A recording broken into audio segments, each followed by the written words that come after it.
Hey guys, I'm making this video because WA2s have recently ended and some of you did not get the results that you want to get. And so I'm going to share what is this one simple difference between the top students and the average students that will determine how fast they can improve. This improvement trick, right, it's actually really simple and I can explain it best with this story that I went through when I was in JC too. Okay, so that is the year where we're going to take the national exams at the end of the year, which is the A-levels. Quite similar to your experience where at the end of the year, you have O-levels. And so math was one of the subjects that I was not good at and I was procrastinating fixing it.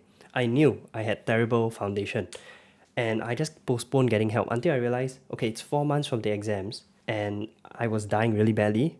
Okay, I was getting a D in my mid-year time practice. And so I got tuition, and when I attended the tuition, right, it was so hard to me. Okay, all the practice questions felt very hard to me because my foundation is absolute zero. So I would have to do the homework before the tuition. I would take 2 hours to do the worksheet because other people can do it like maybe 1 hour or 45 minutes, but I'm so bad, I'm so slow. I take so long. Then the tuition itself is 2 hours and they go through all the questions. They explain to you the method and the correct way to do it. Then after the tuition, I have marked my work, right? Every single question would be wrong. Okay, almost every single question is wrong. So I would redo my corrections by redoing all the questions now that I have understood the correct way to do it. So if you think about it, that's 6 hours worth of work, okay? Because redoing also took me around 2 hours. So that's a lot of work just for math tuition related homework. And yeah, I regret not getting help sooner. I regret not joining tuition earlier when I knew that I needed it, but I hope you don't make that mistake like me. Okay, in the end, I got A for math in the A-levels. Okay, and I also got A for all my other subjects in A-levels. So it's not because like I have super high genius IQ or anything like that. No, but I realized that it was this thing which I did through that math tuition experience that is the simple but profoundly different study approach that gives top performers and top students a very fast improvement rate compared to the average students. Okay, so what is that one thing that's different? I don't know if you picked it out from that story. Is that I would really scrutinize my mistakes and I would truly understand where I got wrong, what is the correct way and thought process, and then I did the corrections from scratch again because I wanted to leave no stone unturned. So I'm not saying that for all your questions, you need to write the entire model answer out as your corrections. No, in fact, blindly doing that is useless. Why I redo the questions is because I wanted to see, can I use the correct thought process now and the correct methods to answer the question again? If a similar question came out in future, I know I have the correct method already. So what this means for you in bio is that when you get your WA2 back, you do your corrections, you see the answer key, you see your teacher's markings and pointing that carrot arrow of like, oh, missing this keyword, missing data. And then you truly understand why you lost the marks.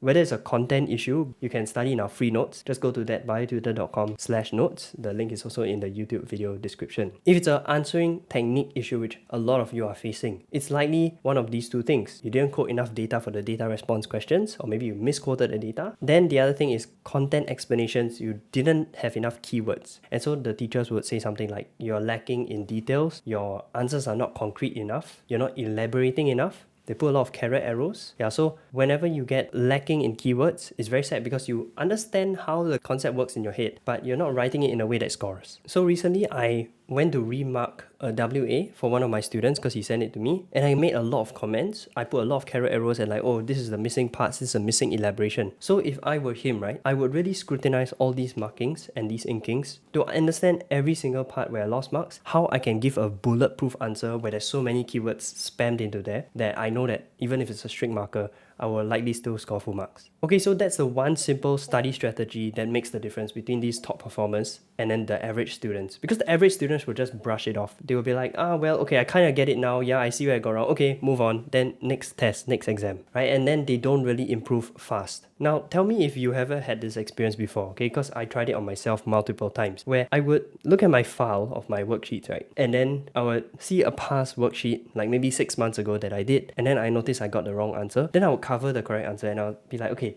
what is the correct answer for this question? Maybe I have learned it 6 months later, right? So then I guess and I open and I'm like, no, I got the exact same answer that I put last time. Okay, so like I basically did not learn from my mistake even though I am now 6 months supposedly wiser and more experienced. So that's the sad truth about us and our human brains, is that we are very set in our ways, and changing our old methods and misconceptions can be difficult. So we are very likely to remake our mistakes again and again. So that is what the top students do. They really scrutinize and remove every stone to not make the same mistake again. Whereas the average students, maybe they just brush it off and then they might improve a few of their mistakes, but most of their mistakes stay the same. And then that's why their grades also stay the same. Yep, so if your WA2 didn't go as well as planned, this is my message to you. Use this as a very good learning experience. And analyze your WA2 just like a top student would, so you can start seeing improvements that a top student would see.